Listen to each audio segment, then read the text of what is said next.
नमस्कार दोस्तों, मैं एसपी सिंह। मेरे साथ आज दो मेहमान मौजूद हैं और आज के देश के अंदर जो चल रहे सियासी हालात हैं और उनका क्या प्रभाव पड़ने वाला है, इनसे सवाल जवाब लेंगे और इनका तारुफ भी इनके जुबानी ही लेते हैं।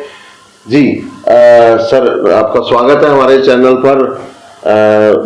मनमोहन स्वरूप शर्मा जी और जनेश्वर प्रसाद जी, नमस्कार। सर, आप हमारे दर्शकों को बताएं कि जो आज की देश के हालात हैं, उससे पहले तो आपसे आपका तारुफ चाहूंगा। जो हमें बताया गया है कि आपका परिवार जो है एक जनसंघ परिवार से ताल्लुकात रखता है।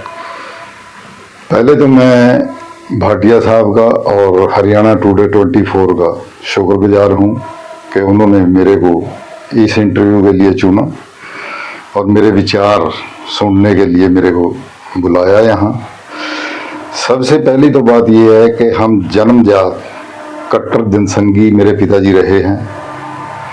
2 बार नग्गल भाजपा के प्रधान भी रहे और भाजपा के लगभग 165 गांवों में जिस भाजपा को कोई चिमटे से छूना पसंद नहीं करता था, उस भाजपा को नग्गल के हर गांव में स्थापित किया। और जो भाजपा अटल अडवाणी जी के साथ एक अलग पहचान लिए हुए थी, आज उस भाजपा का चरित्र पतन हो चुका है बिल्कुल। और दूसरी बात,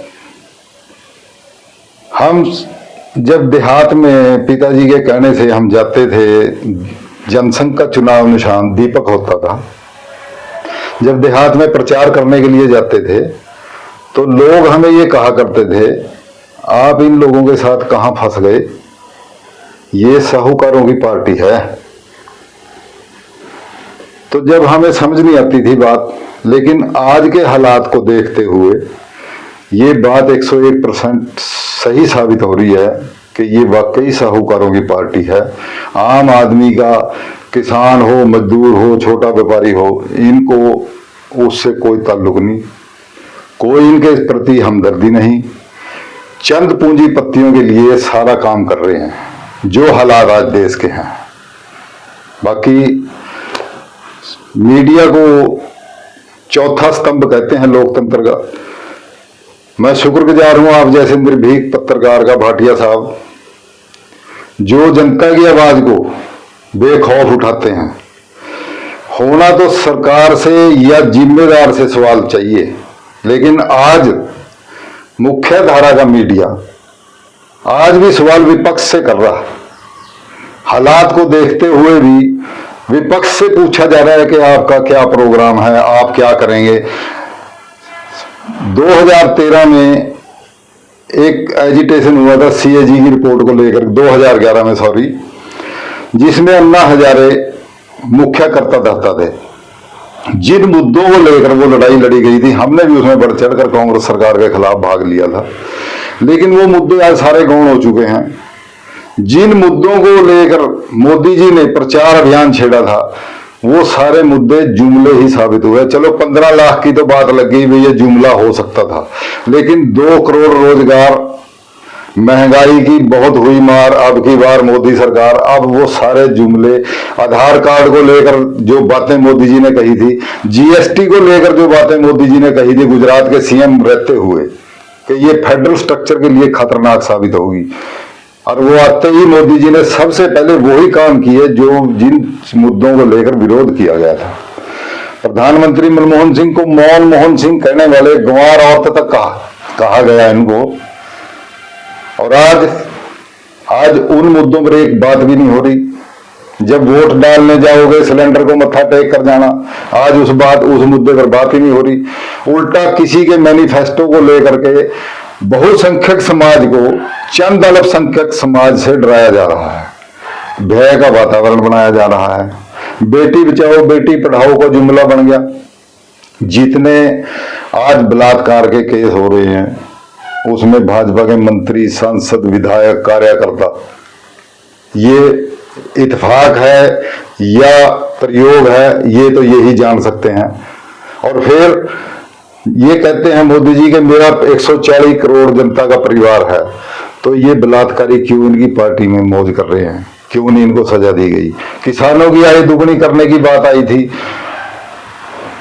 उस पर चर्चा कितना मेरा ख्याल दिल्ली के अंदर एक साल से ऊपर लगभग 1.25 साल बैठे रहे किसान। दिल्ली से जहां धरने पर बैठे थे 10 कदम की दूरी पर प्रधानमंत्री जी, लेकिन बात करने की हिम्मत ही नहीं की किसी ने। और 1.25 साल के बाद 700-750 किसान वहां शहीद हुए, उनके लिए कोई प्रोग्राम नहीं, कोई उनका सुनाई नहीं। आज जितने भी क्रॉप लोन के इंश्योरेंस कराए गए, आज भी किसान उस क्रॉप खराबे के कारण पैसे के लिए इंश्योरेंस कंपनियों ने जवाब दे दिया और करोड़ों अरबों रुपया की इंश्योरेंस कंपनियों को बनवा दिया गया, लेकिन खराबे के नाम पर पैसा कंपनियां देने से साफ मना कर गई।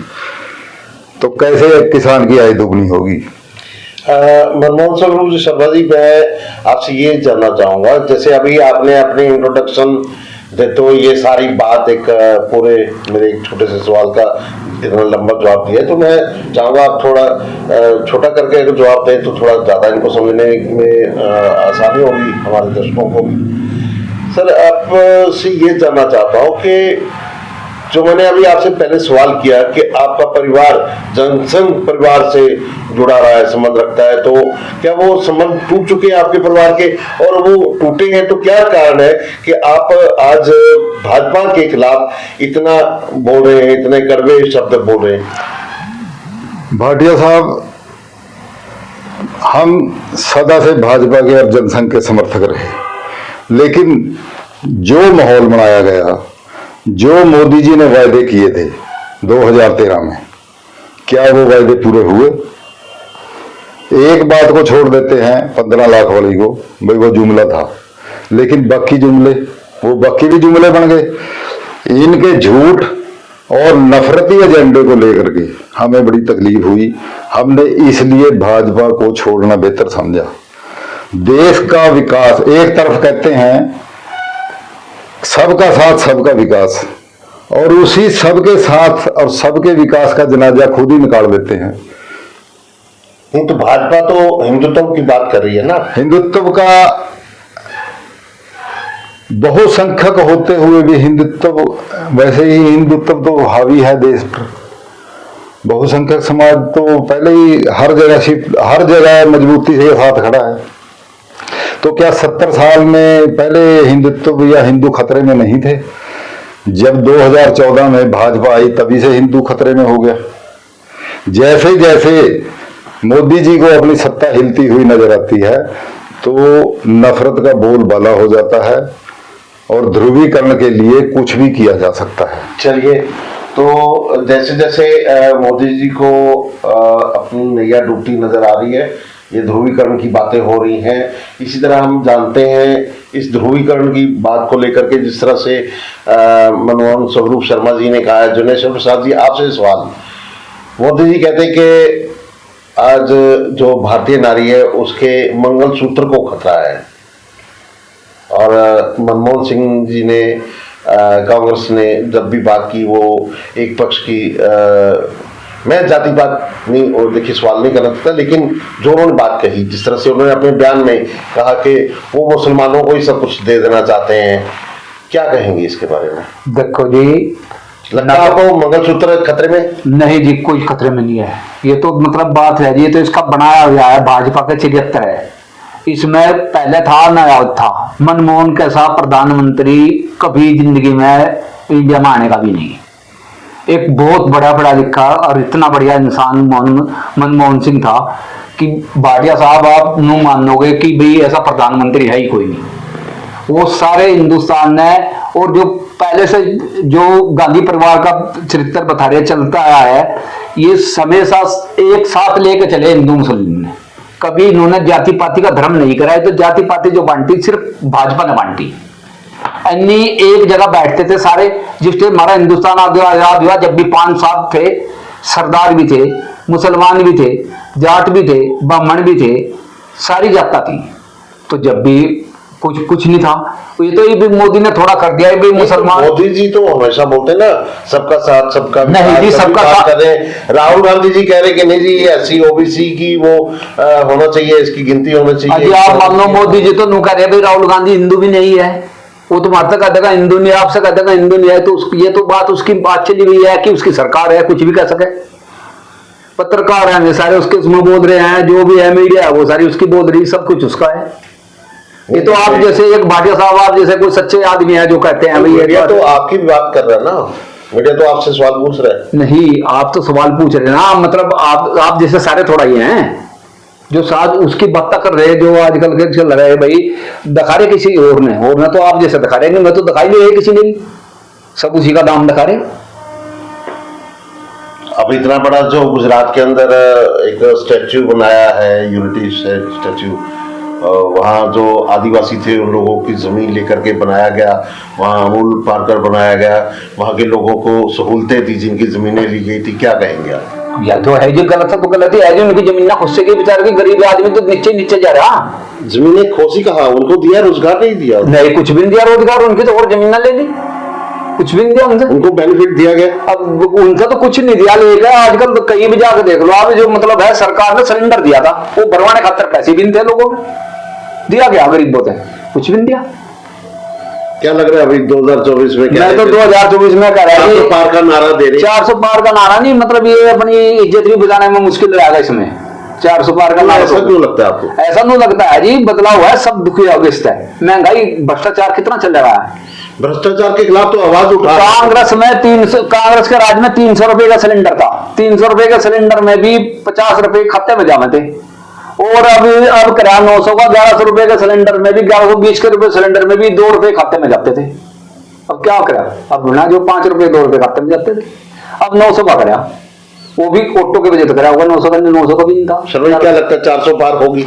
400 पार तो होगा जी जरूर, 400 पार तेल का रेट होगा, 400 पार दाल का रेट होगा तो आप सीटें नहीं 400 पार, महंगाई बढ़ेगी, महंगाई और बढ़ेगी। अगर खुदा ना खास्ता भाजपा दोबारा सत्ता में आई तो आगे चुनाव होना ही इम्पॉसिबल है। ऐसा क्यों लगता है शर्मा जी आपको? सारी व्यवस्था मोदी जी के अनुसार चल रही है, संवैधानिक संस्थान अपनी जिम्मेवारी निर्वहन कर रहे हैं। मोदी जी ने तो ये कहा ना, 1 नेशन 1 इलेक्शन।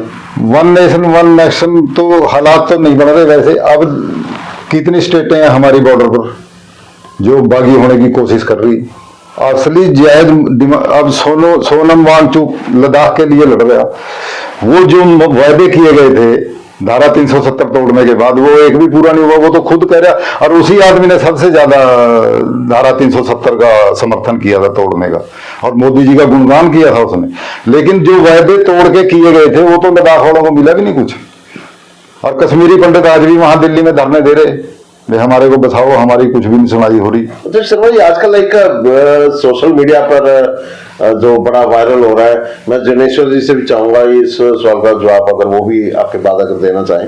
एक ध्रुव राठी के नाम से बड़ा फेमस हो रहा है लड़का, बहुत ज्यादा उसने अपनी वीडियोस डाली हैं और सरकार के खिलाफ प्रचार कर रहा है, क्या ऐसा कुछ लगता है कि ये एक षड्यंत्र है? षड्यंत्र नहीं है जी, सरकार के खिलाफ नहीं है, व्यवस्था के खिलाफ है। क्या सच्चाई है इसमें? कुछ सच्चाई है, बिल्कुल है, वो कोई झूठ थोड़ी बोल रहा है, वो क्या नहीं दिख रहा लोगों को। मोदी जी कहते हैं भ्रष्टाचारी मेरा ताप नहीं सह सकते, एक जगह कह रहे ये चक्की पीछेगा जेल में, और उसी को उप मुख्यमंत्री बना देते हो पार्टी में शामिल करके।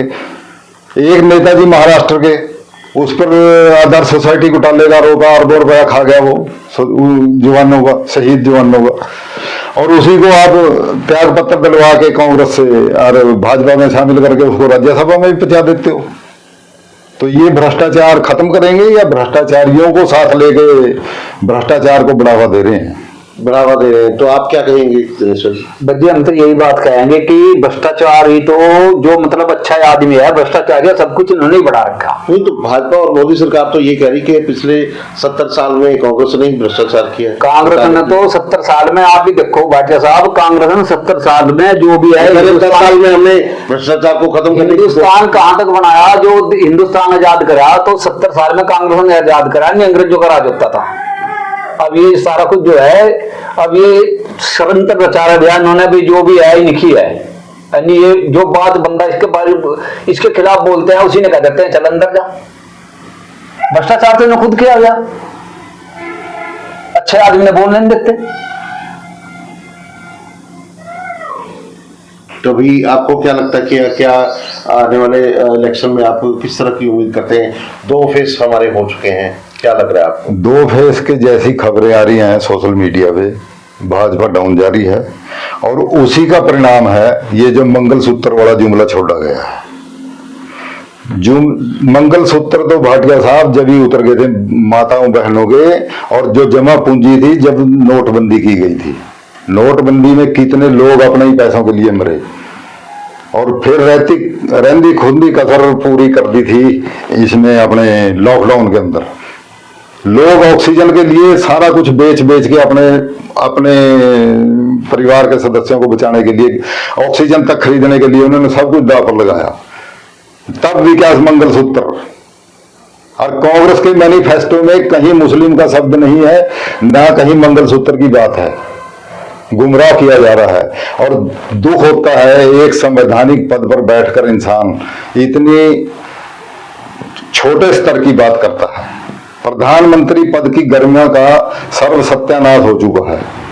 क्या लगता है दिनेश्वर जी, ये छोटी बात की जा रही है? जो वो तो कह रहे हैं कि हम युवाओं को रोजगार दे रहे हैं, आगे बढ़ा रहे हैं। आप एक बात मान लो भाटिया साहब, इसकी राष्ट्रवादी की बात होती है। आप एक बात मान लो कि आप भी हैं, हम भी हैं, आप एक बात मान लो कि रोजगार मिला किसने नौकरियां मिली?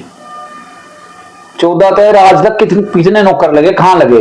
बल्कि जो पहले थे वे हटन लग रहे, अपनी उम्र बढ़ाता जा रहा है भाई। जो मतलब 60 साल में रिटायर थे उन्होंने 50 में करने लग रहा। और हमारे से बताओ कि कौन नौकर लग रहा? पुलिस की गाड़ी ने 4 साल की गाड़ी, 4 साल की भर्ती मिले, मिलिट्री की कौन चला जाएगा? आप मन लो बात ने कि बंदा 4 साल नौकरी कर उसमें मिलना कुछ नहीं, फिर कहां जाएगा, वो क्या करेगा? हमें तो कोई कुछ देख नहीं रहा भाई। जब तक ये सरकार आई, जब तक जो है ना, जो भी है भ्रष्टाचार ये खुद ही करके जा रही है। क्या लगता है आगे फिर एक बार मौका मिलना चाहिए? देखो जी, मैं तो कह रहा आगे मौका मिलना चाहिए। मैं तो कह रहा मौका एक दिन भी ना मिलना चाहिए इन्हें। वो तो नो है भाई अपना, ये अपने उससे हिसाब से मशीनों के चक्कर है, 20,000 तो मशीना डुप्लीकेट ला रखे, उनका बना हेर बना के कर लेते हैं। और क्या था? क्या लगता है सर, कह रहे कि ये तो डुप्लीकेट मशीनें? ऐसा है ये महाराष्ट्र के अंदर आरटीआई में बात निकल कर आई है कि 20 लाख मशीनें जो कंपनियां बना रही हैं और जो चुनाव आयोग के पास आई हैं उसमें 20 लाख मशीनों का हेर फेर है। वो मशीनें कहाँ गई? जबकि पेमेंट सरकार ने उन 20 लाख की भी कर दिया, लेकिन वो अब ये आरटीआई में खुलासा हुआ है। हम तो गए नहीं वहां देखने, लेकिन खबरें आई हैं ऐसी, खबरों पे तो विश्वास करते हैं। खबरें झूठी भी हो सकती हैं। झूठी तो फैलाई जा रही है, सच्ची खबर तो आ ही नहीं रही। झूठी कौन फैला रहा है? झूठी फैला रहे हैं जो सरकार समर्थक मीडिया वाले हैं। मीडिया का काम होता है सत्ता से सवाल करना।